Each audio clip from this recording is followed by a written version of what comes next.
Hi అండి. ప్రతి ఒక్కరింటికి ఒక ప్రత్యేకమైన వంటకం ఉంటుంది. అది బిర్యానీ కావచ్చు, కర్రీస్ కావచ్చు, ఇంకేమైనా అయ్యుండొచ్చు. కానీ మా ఇంటి ప్రత్యేకమైన వంటకం ఏంటంటే కోనసీమ స్పెషల్ కొబ్బరన్నం అండి. మా ఇంట్లో ఎవరిదైనా బర్త్‌డేలైనా, ఎవరైనా చుట్టాలొచ్చినా, ఎవరినైనా భోజనానికి పిలిచినా, పండగైనా, పబ్బమైనా మా అమ్మ చేసే ఏకైక బిర్యానీ కొబ్బరన్నం అనమాట.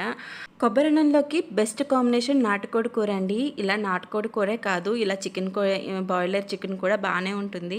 నాటుకోడి కూర అయితే ఆ టేస్టే వేరండి. పెళ్ళైన కొత్తలో మా వారికి వండి పెడితే మా వారు ఇదే వంటకం నాకు అసలొద్దని చెప్పేసి అసలు ముట్టుకోలేదు.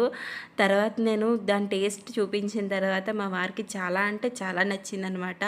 ఇప్పుడు ఆ వంటకాన్ని చిన్నప్పుడు మా అమ్మగారు నాకు చేసి పెట్టిన వంటకాన్ని ఇప్పుడు నా పిల్లలకు కూడా పెడుతున్నాను. వాళ్ళకి చాలా నచ్చింది. మా అమ్మగారిని గుర్తు చేసుకుంటూ ఈ వంట చేశాను. ఎందుకంటే ఆవిడ ఎక్స్‌పైర్ అయ్యి 9 ఇయర్స్ అవుతుంది.